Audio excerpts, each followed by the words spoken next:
Hello, my name's Gav Cross. I'm a storyteller, but I love to read supernatural stories, which is what I do live on Twitch on Mondays at 9 p.m. And tonight I'm going to read from the Reader's Digest Great Ghost Stories collection. I love a book.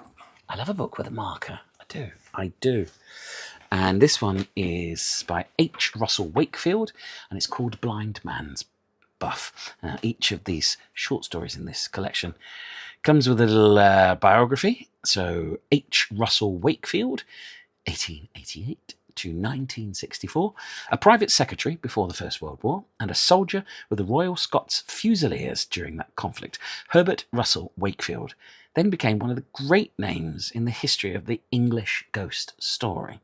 Like M.R. James, he had a penchant for malevolent ghosts. He too understood that the horror that is not precisely described is often the most disturbing. Blind Man's Buff. Well, thank heavens, that yokel seemed to know the place, said Mr. Court to himself. First to the right, second to the left, Black Gates. I hope the oaf in Wendover, who sent me 6 miles out of my way, will freeze to death. It's not often like this in England, cold as a penny in a dead man's eye. He'd barely reached the place before dusk. He let the car out over the rasping frozen roads. First to the right, must be this. Second to the left, must be this.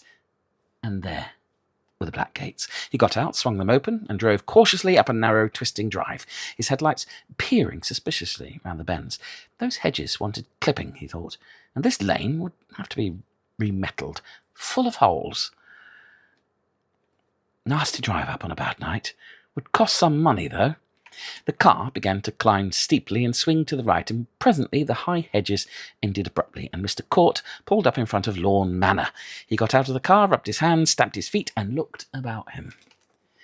Lawn Manor was embedded halfway up a Chiltern spur, and as the agent had observed, commanded extensive vistas. The place looked its age. Mr. Court decided, or rather ages, for the double Georgian brick chimneys ward with the Queen Anne left front. He could just make out the date, 1703, at the base of the nearest chimney. All that wing must have been added later. Big place, marvellous bargain at 7,000. Can't understand it. How these windows with their little curved eyebrows seem to frown down at me. And then he turned and examined the vistas. The trees were tinted exquisitely to an uncertain glory as the great red sinking sun flashed its rays on their crystal mantle.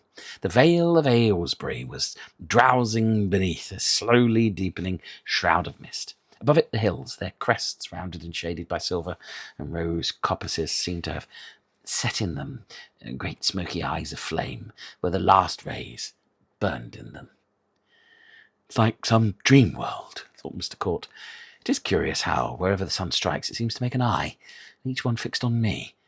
Those hills, even those windows, but judging from that mist, I shall have a slow journey home. I better have a quick look inside, though I have already taken a prejudice against the place. I hardly know why, too lonely and isolated, perhaps. Then the eyes blinked and closed. It was dark. He took a key from his pocket and went up 3 steps and thrust it into the keyhole of the massive oak door. The next moment he looked forward into absolute blackness, and the door swung to and closed behind him. This, of course, must be the palatial panelled swung to and hall which the agent described. He must strike a match and find the light switch.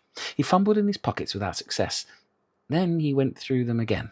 He thought for a moment, I must have left them on the seat in the car. He decided, I'll go and fetch them. The door must be just behind me. He turned and groped his way back, and then drew himself up sharply, for it had seemed that something had slipped past him. Then he put out his hands to touch the back of a chair. Brocaded, he judged. He moved to the left of it and walked into a wall, changed his direction, went back past the chair and found the wall again. He went back to the chair, sat down, and went through his pockets again, more thoroughly and carefully this time. Well, there was nothing to get fussed about. He was bound to find the door sooner or later.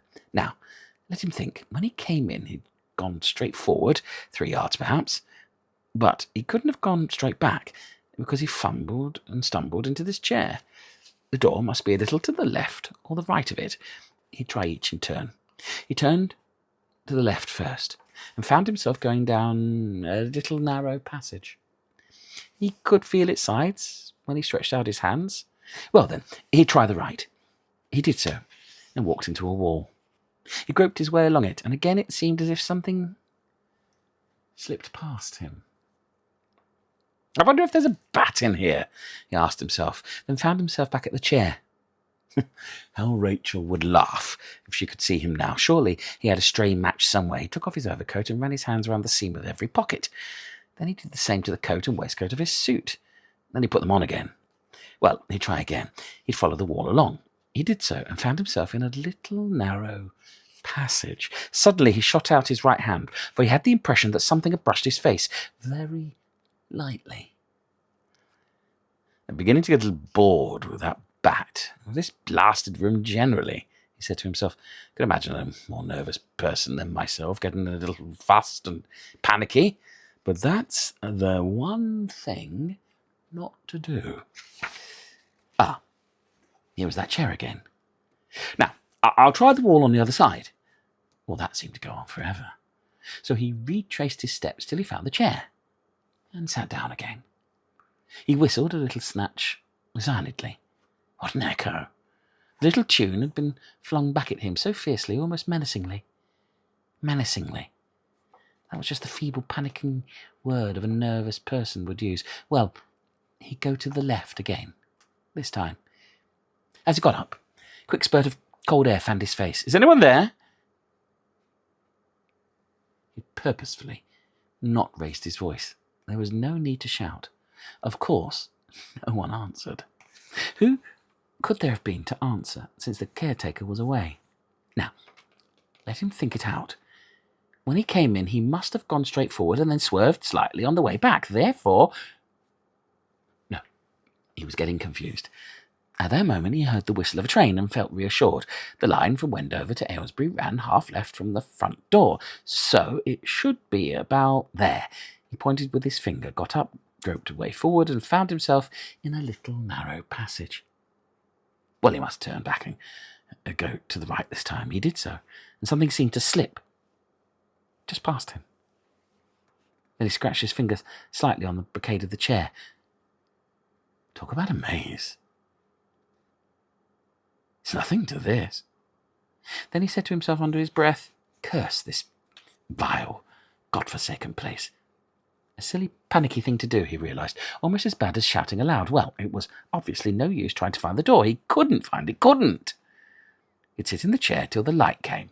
He sat down. How very silent it was. His hands began searching in his pockets once more, except for that sort of whispering sound.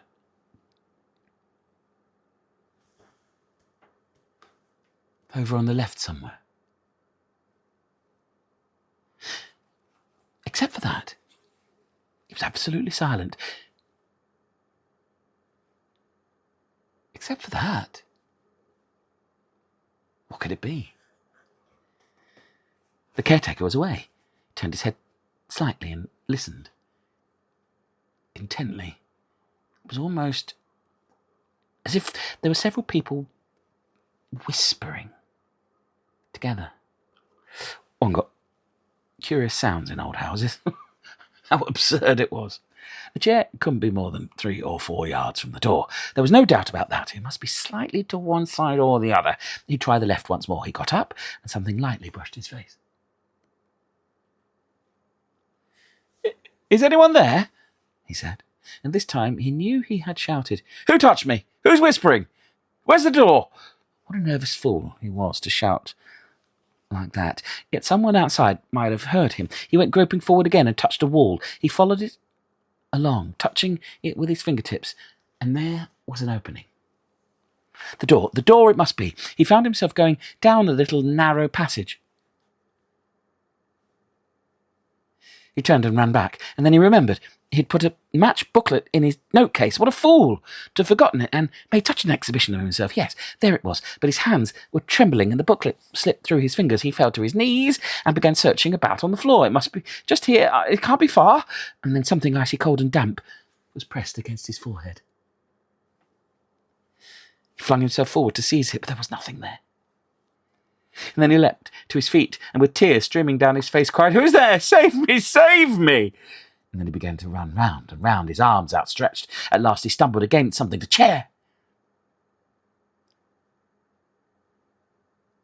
And something touched him as it slipped past.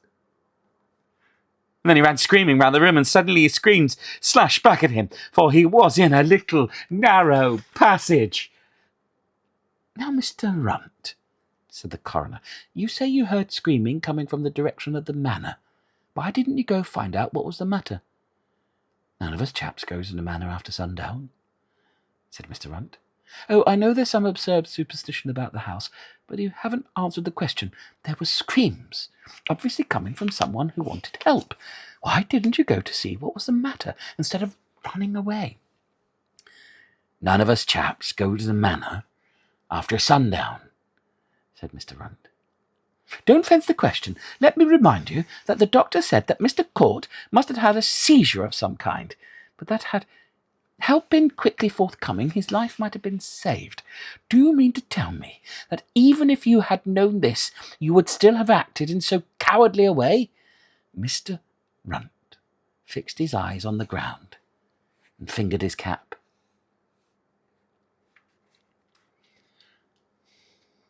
"None of us chaps goes to the manor after sundown," he repeated. Blind Man's Buff by H.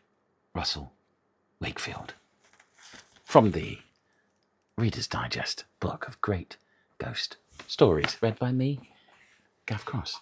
I hope you enjoyed that. I hope it was suitably spooky.